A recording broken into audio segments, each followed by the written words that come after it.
Al pie del Ávila majestuoso, a 920 metros sobre el nivel del mar, en un valle de verde geografía que se abre de este a oeste, surge Caracas, la capital de Venezuela.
And now, our feature presentation.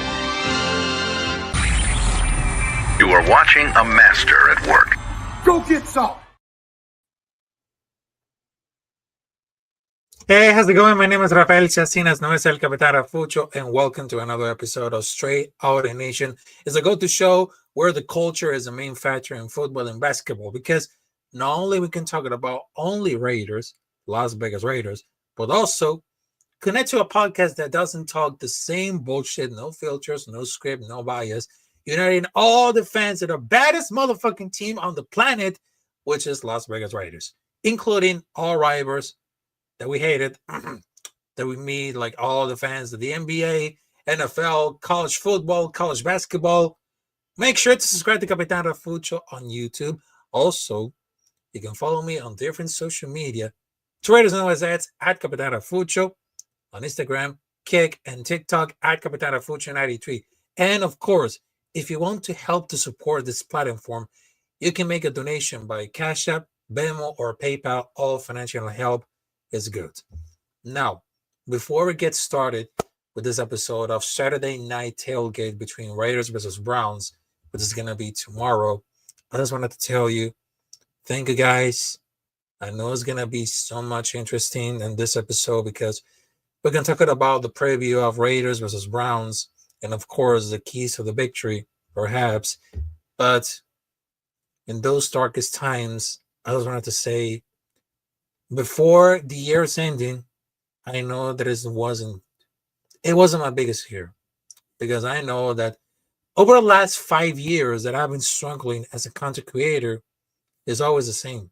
It's always the same bullshit that they close me some doors, they open me some doors to collaborate in some live streams, some videos, and sometimes I'm not being like energetic to put my talent around the people, around the world, because it's not that really easy to handle the situation, the pressure, because I know that I have a work schedule, the family, and believe me, guys, it's not that really easy. Hey, how's it going, LB? And Mr. Brown's Instant, how's it going? Salute to you. One of my brothers from Against the Fence.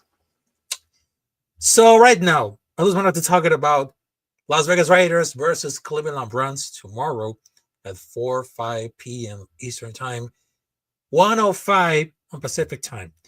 Now, here's the thing about it. Here's one of those things that I need to see between Las Vegas Raiders versus Cleveland Browns. Chip Kelly has to adjust his offense. He's going to do something? We don't know. Because the defense are taking the deep ball away from Geno, and they're forcing him to try to beat them with a dink and dunk style offense, which it really doesn't work with this receiver on core to enable to create space.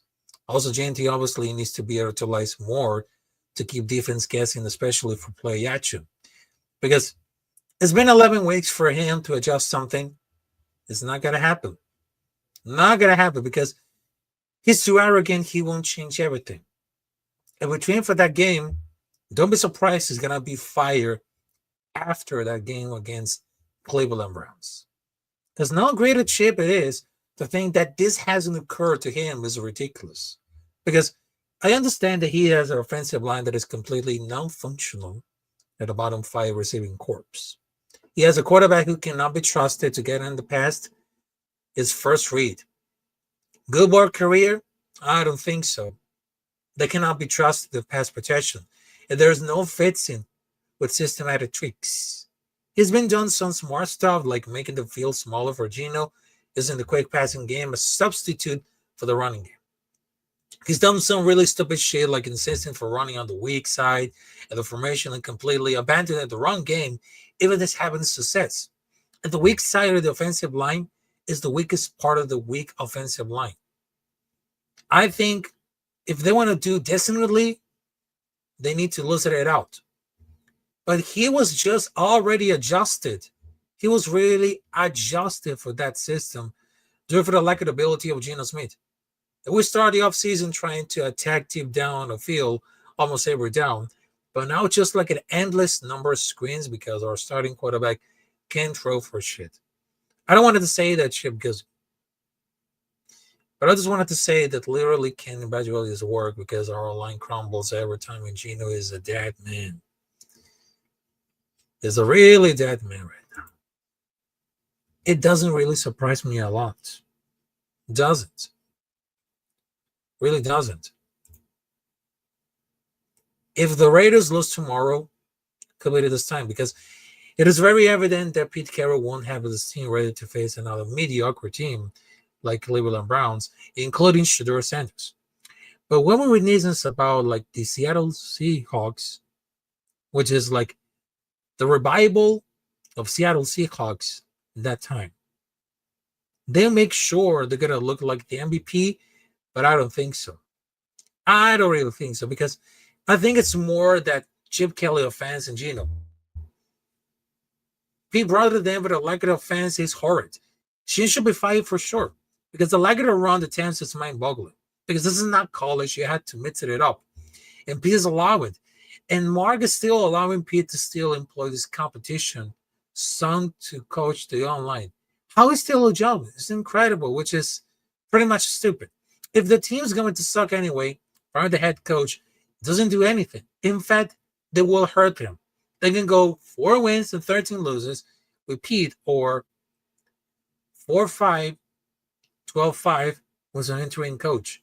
And they'll be the same shitty next year.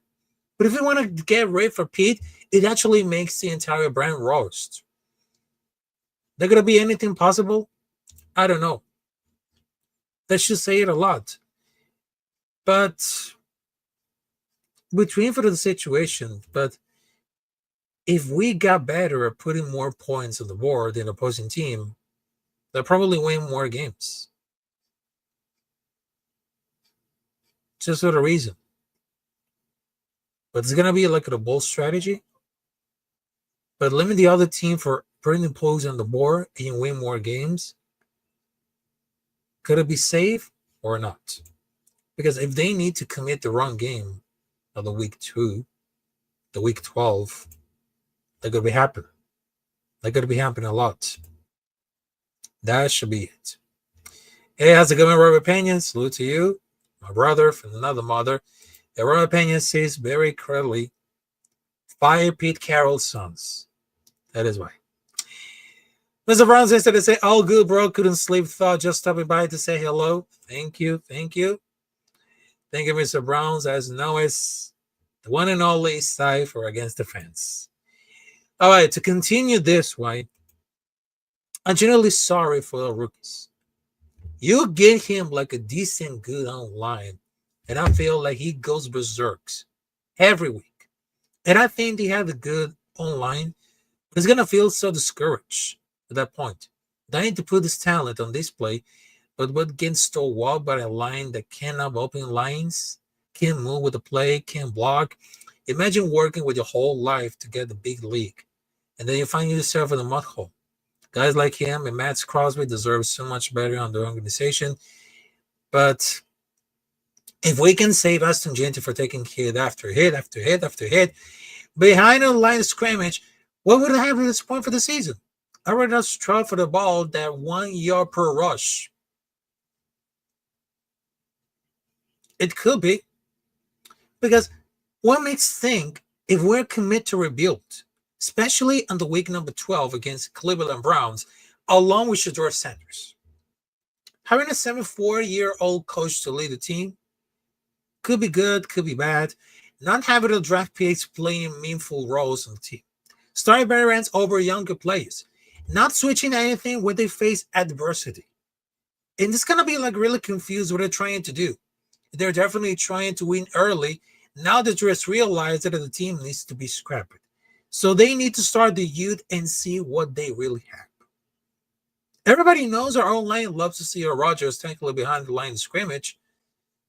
But it's just like in a vacuum. It totally makes sense. But our line is so ass that you can't use that kind of logic. They're really incapable of blocking for a level that we ever see. So we should commit to a run that absolutely cannot. There will be even more 3 and outs out of the game if we try. Like running away from defenders with defenders to make it behind the line of scrimmage. They're thinking on it. If they wanted to start the rookies and get to our reps, they'll probably do it for the next season. But I'm trying to the point that we don't have much energy around this. We don't have. Because you know what? They don't need to commit to the run because they can't block you. They can't. But you still have to run the show. The defense, they cannot make you one side like it's happening. You have to show up. You're still wanting to run the ball. If not, definitely they're simply going to shut down, which is the defense, then run for the one squinting it. Then we'll focus on the pass. And the scheme is not helping. Chip is too easily made like one-sided like a play action in favor of RPO in Tommy Rhodes with an accurate quarterback with not on the same page, including for the wide receivers. It is the same page and skill of the offense. And the defense can focus on pass rush and run stop because it's easy to them to play man or a man zone, which is the red zone because of the combination of bad line. Inaccurate quarterback, bad scheme, and wide receivers who are not fully developed in timing and separation. That's the biggest problem. And Gente has the better on blocking. Why are we not using a fullback with that group as Michael Bogling to even ever use like a 2 tight end packages? Chip was supposed to be innovative, very creative. But for me, it's just like one trick pony running a system that it wasn't very effective in college anymore. And Chip Kelly has very made until he got a team with a light college talent The NFL figured out the system almost 15 years ago. I remember Mike McDaniel. It's more like Chip, but it happened a year and a half, and they figured it out too. How these innovative coordinators, what they do on that and keep trying to do what they brought to success was going to fail, they don't blow up something new. They go out trying to do the same thing they had the success with despite the fans. Clearly they figured it out. One trick pony. There's nothing innovative about that. They need to commit to the tank, which is probably not. Probably not. Hey, how's it going to Raiders coverage? Salute to you, my brother. That it's not. But it's going to be like a bloodbath. The defense will outscore the offense. But how's going to happen? As far as they can tell the wish in one hand, shin of the other, let's see who fills out the first. And why did I keep asking? What did we just start the rookie to get a line up in the backfield as soon as he touches the balls? The only is going to be like switch sheets. And they need to commit to continue probably to win or lose so they can go for the top pick. The top pick for the 2026 draft. Our opinion, the same question, Rafa. If we lose, if does Pete Carroll stay? The answer could be no. It could be no. But the people are very stupid if they wanted to fire another head coach, because remember what they got it during for the 2023. The situation between Josh McDaniels, Josh McDonuts, and Dave Ziegler. They both fired because they just lost against Detroit Lions. And then they just include Antonio Pierce to make it a statement against New York Giants. And then for the first year as a coach, he did absolutely nothing. Nothing at all. They just got fired after 1 year, and they want to put another coach, which is Pete Carroll, with more experience, but the situation isn't working at all. Hey, how's it going? The Hardcore Hater MMA, shout out, salute to you, my man, salute. But to be honest right now, it seems that there's nothing else can do about it. People are going very stupid if Pete Carroll's going to be fired after that game. But did they go with the season right now? We're going for another season? We're stuck in a tough spot for Carroll after 1 year. After firing Antonio Pierce and Josh McDaniels under 2 years, they're probably the least desirable spot for any top candidate. What would be awesome to hit like a bright young offensive mind with a young quarterback to believe. The best possible is Pete Carroll or Mac Johnson from Golden State set up a table to be sacrificial lamb that it goes for it. But they don't believe it. They don't believe it in Pete Carroll. Because I think it is time to end the experiment.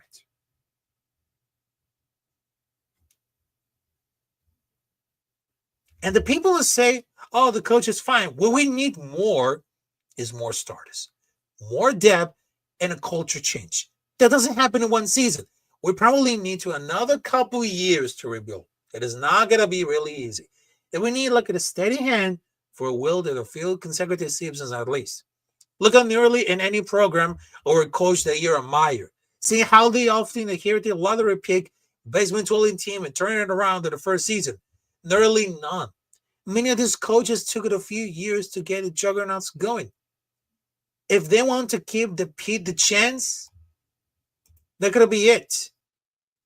But at the same time, I don't think it's going to be really safe at all. Just what I'm saying. Because the win total between for Las Vegas is like 6 or 7 games. After we completely overhauled the roster, including a ton of salary cap, people are surprised and furious that we are not the contenders to the Super Bowl. Not to mention the long-term injuries that almost every key player offense suffered at some point this year. But also they just won 4 games last year and fired everyone. Let the team actually rebuild for a few years without beating a total clown show. Another factor that we have $86 million on dead cap season, which is about 31% of the team cap.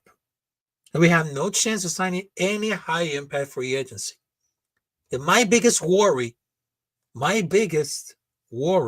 to be honest, when they signed Pete to do for his age, he will make multiple moves to do like a quick fix for the roster. He mostly resists to trying to do that. Gino was the only obsession, and Pete had to address the quarterback position. And Gino was a reasonable bridge quarterback at the time that signed him. And there's no head coach better suited to rebuild the team than Pete Carroll. And what is done so far, this is a long-term approach, but I don't really think it's going to be really safe. It is not really normal to find the coach every year. It's not like we can turn the season around and make the playoffs. They still implement Pete's vision for the team. That happens regardless of whatever he's here or not. Now, if it's the same boat midway through next year, now we can actually do anything. So do we win any more games? Probably not, because at this point, if our defense continues to spectacle, just like at a clown show, it's not going to happen. Not that really happen, because if our defense and offense still continue to providing just like a clown show, a lot of injuries, and a lot of shame that doesn't work at all, we're absolutely fucked. We're absolutely fucked. Even with the same position, because that team has so many holes to need to fill what it takes unless we have a magical draft in the next 2 offseasons. And they gave one to Pete the time to build enough for the roster for the few seasons. If they want to struggle in the year 3-4, cut your losses and hope Straight and the King get a good roster. Hopefully later the coach will take over. Kind of like the Chicago Bears did that year. If it doesn't improve next year, it will be gone. I expected like a slow start to this year, but it is what it is. It is what it is right now. And after the press, after the game, he doesn't understand how those guys didn't stop Dak Prescott and CeeDee Lamb for the last game against Dallas Cowboys on Monday Night Football, which is a comparatively a disaster, embarrassment on national television on Monday Night Football. He wasn't that very positive that couldn't stop the pass, but it completely broke down from the beginning. To be honest, he looks very broke. No emotion. He doesn't want it to be there. He looked defeated and generally looks like this might be like a one and done season. And the spirit is gone for the pressers, and it won't like anyone. Probably for the next time, we need to hire the smart head coach under 45. This game is changing. But why would a coach come here with a pension fan base in front office with all these one and done coaches? They could have stopped for any for the receivers. It's because Kai Blue Kelly was on the field and he didn't get benched until he after sits his receptions and 2 touchdowns. And I think that P will be less confused if he was watching the games while they happen instead of whatever he's actually doing for the Raiders play. Just when I'm just talking. Just when I'm just saying for any reason, just like that. Come on there. Just give me a look at something like a break right now. Come on. To be honest, he's not the real man. He's not the right man for that job. And the game has passed off. That shit feels like, if you guys remember, Art Shield had a second stint. And I'm not saying that Art is going to be better than Pete, but I'm saying the product is on the field is on the scene. If he came here with his boys pay one more time, thinking about how many dudes on the field, and then the staff brought it in that are because on the NFL, that was going to be like a smash and grab. But he is the scapegoat. He knows they're tanking, but he can say that. That's the only explanation that I can think of about the decision they were making, that the fact here has been a little signs of changing everything, besides firing the special teams coach. Everyone knows about for the game plan, and Pete has to tell everybody, and the players were trying, but we know they're not. They're saving their new players, not risking injury, developing them. They'll be competitive for a few years. Hopefully, they know, but we're just not right now. Not anymore. Just not anymore. I mean, for God's sake. Because their plan for the debut for the rookies is not given to play time to both. The fact that I was surprised at how the season was panning out, that should be a major red flag at us. The whole coaching staff really needs to be scrapped. If they want to take Mike McDaniel or Pete Carroll or find out with a common offensive coordinator, that should be it. And let me tell you for all of this right now, because I know that there's one coach that he probably can change it at all. I mean, I know he's from Miami Hurricanes, which is like very, very important because I know he has like something to do. So I can't even remember that name for the Miami Hurricanes defensive coordinator because I'm going to check that out right now. And I'm not that really sure he can go for like for everything. Oh, there it is. If they want to do like something changes around for the coaching, probably for the next year, they're gonna bring it in Corey Hederman for the Miami Hurricanes. Because you know why? He's defensive coordinator. He previously served as defensive coordinator at the University of Minnesota. And he previously held defense coordinator roles in James Madison and Maine. And he was coordinator for the Miami Hurricanes for that season. And I just wanted to tell you between how are they going to fit with this guy? How are they going to do about it? How? Because to be honest right now, because I was watching the whole game between Miami Hurricanes and the famous three-war motto has become like the backbone early this season because defense of Miami Hurricanes is vastly improved. And that was the biggest strength for the win for the Gators. Because I'm going to tell you, the defense could be anything better than that. And the nasty blitz, the schemes, I mean, they actually work it a lot. Because not only he was defensive coordinator at Miami Hurricanes, but also for the Minnesota Roosters. He's going to be really fantastic. Really fantastic. Because I guess he's going to be really able to pay a coordinator from Miami. It's going to be like the highest paid the coordinators in the country because he can pass extremely the high bar left in the way. I understand how to line up with face with basic motion. He was on Maine, James Madison, Rogers, Minnesota, and then Miami Hurricanes. It was very fun to see runs, very fun to watch, and chaotic defense. Lots of blitzes and safety on slots. And they generate lots of tip passes and rush roads that results in turnovers. And he figured it out. It seems like the current coordinator, not Chip Kelly. That would be so nice. That would be so nice to see like Corey Hederman as the new defensive coordinator because I know he can do like nasty plays with a great scheme that everyone's going to make crumbling down. There were opinion to say that would be nice and Auntie will approve because I understand that Auntie sits. Salute to my brother Auntie sits because I know he's a fan of Miami Hurricanes. Don't forget for the 2026 draft Auntie Sid Solder as the first pick of the draft, representing Miami. Just what I'm saying. Because, look, it seems like it's going to be like a good coordinator. Because Hederman really could do towards to the end of the season. And he was a huge part of the optimism. Because they're not going to lose it there.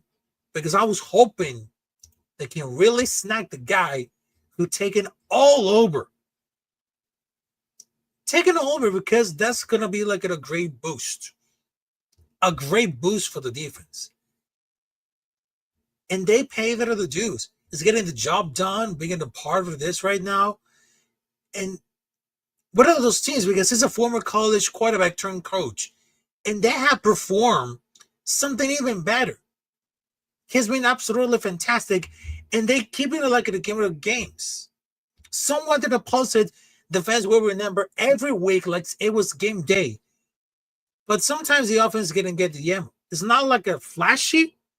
It's going to be like an upgrade. And they held on a this schedule between Iowa and including Penn State. If the defense can have it this year, but the offense, who knows going to be able to actually went. That's going to say it. That's what I'm going to say it. And they just give it like a good raise, and they love out for the defense. In between for the magic touch of Corey Hatterman of Miami Hurricanes, they love it about the defense. And I'm getting the feeling that they're going to show up tonight. They're going to show it. And it looks very different because you know what he did? After 2 decades of heartbreak and frustration, they push a lot of offense and defense going out for the big leagues and going for the toppest of the college football. And they know how to pay the juice. They know they're going to make it. They really, really, really know. They really.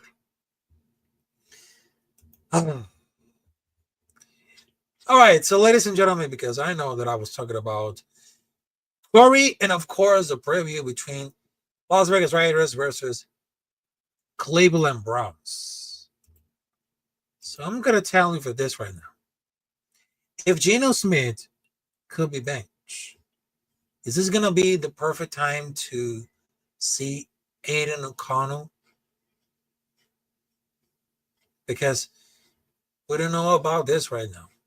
Because it's going to be like the year or a season. Because they got to turn it off for the less mistakes on offense. And I understand they wanted to show up. They wanted to show up. And what they need for the teams right now, just like everything about it. They wanted to see like everything cool.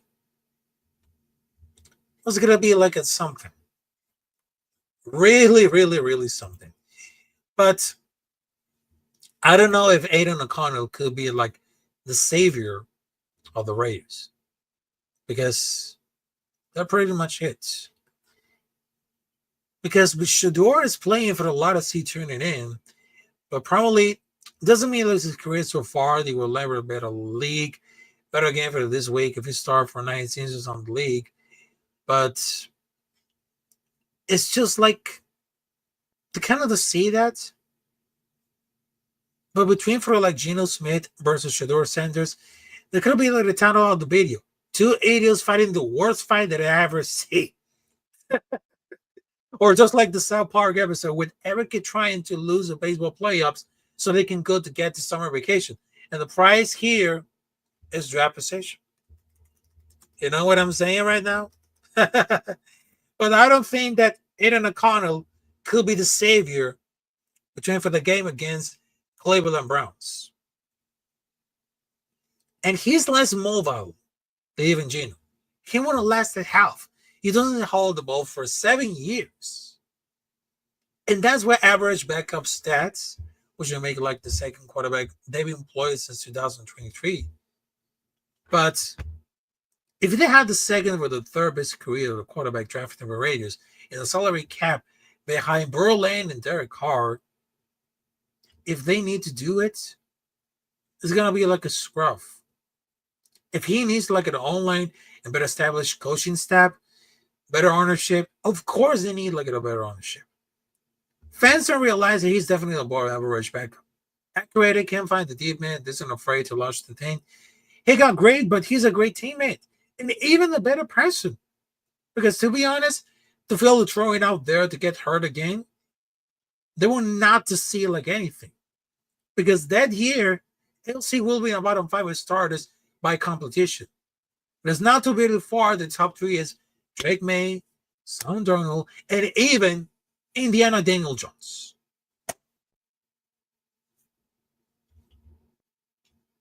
But I don't think no college player that looks like it maybe like Arch Manning, but it's kind of like a more like Peyton and Eli than the kids itself. But Can he develop a franchise quarterback? That's not going to happen. It is that very difficult to say he had the opportunity to evolve because he got more skills when everyone's going to get involved. And look, he activated the number 12 in the corner for the reserve and injury list. Because if Geno needs to reps, dude, 13 years is still rookie numbers. Could be it. And if he's back to play to just win through the last 2 weeks of the year, the job of the pick number 5, bless you. What is going to happen? What is going to happen? If our online is shit that you thought that Geno was bad, wait until the statue has to scramble. But it's going to be like the best hope? I don't know. I don't know. It's so many that we couldn't. So many.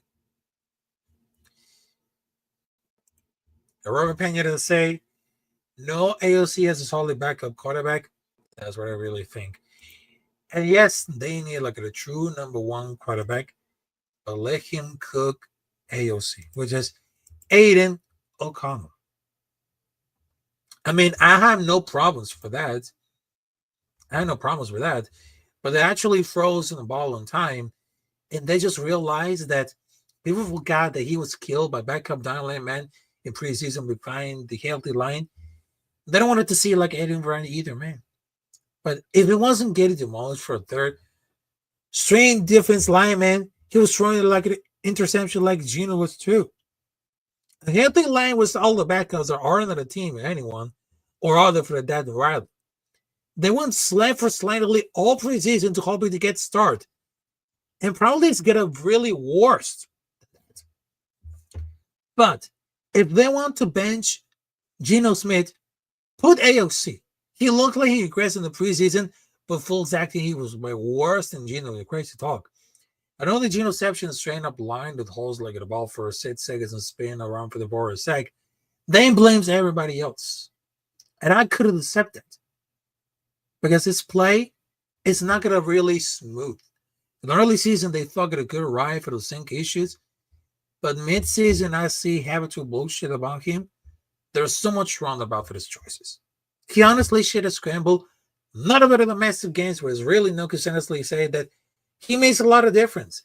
And they have his value for the weight position. He honestly is more like an X factor to get fucked in the game to be considered a difference maker on the win side.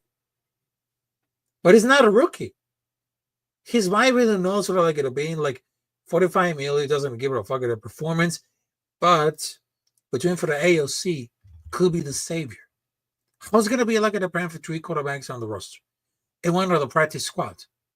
He's not really the best, not a starter, but eating to see better things where we came for over the last years rather than Geno. He's going to be inedible. And they're going so back, but Geno Smith gives us the best chance of losing. AOC completely different. But let's be honest. I understand that some fans they call Aiden O'Connell the garbage, basura. But they're also tired of seeing Geno on the field and everyone lives look at a look at improvement. He could be answered. He's better than Geno at this point. Until we get like a good young quarterback prospect, we're going at the limbo. So I'm bringing out the AOC and let's see what we can do. They won't get anything worse. They won't. They actually won't. Just what I'm going to say about it. Oh, man.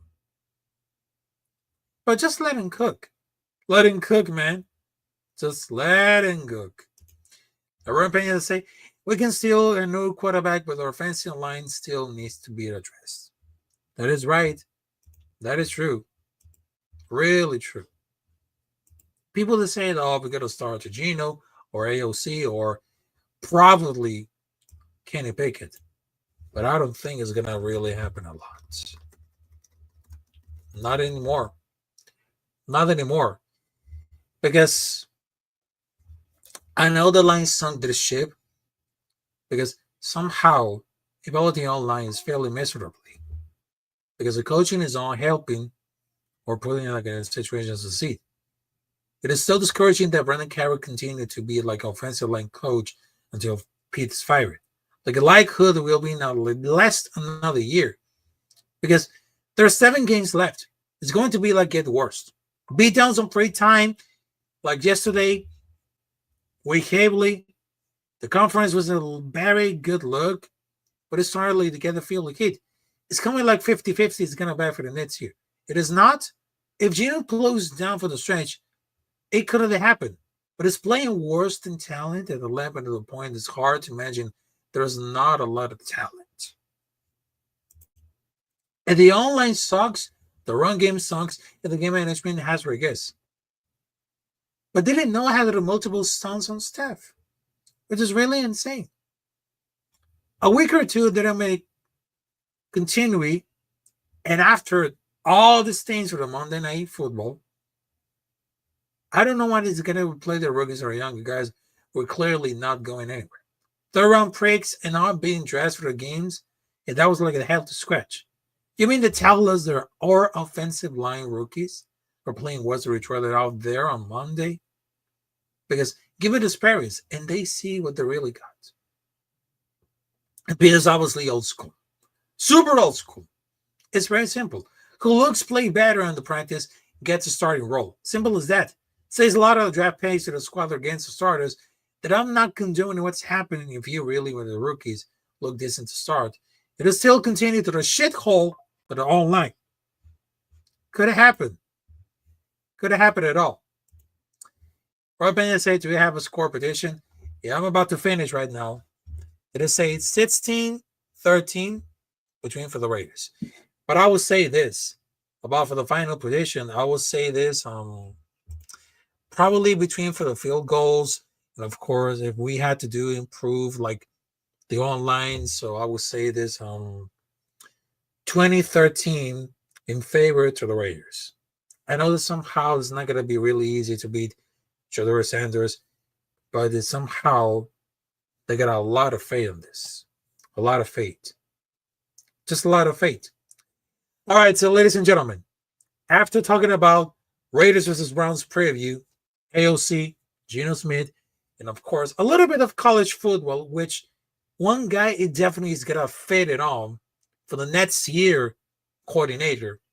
So I just wanted to tell one last thing before I leave, because I know that some people never understood about the talent that I just had, because I understand that I had different accents, I had different languages, but at the same time, over those 5 years, almost 5 fucking years of being a content creator, I'm always struggling.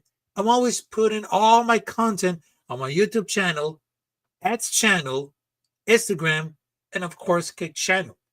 And somehow, some of the live streams, it became very successful.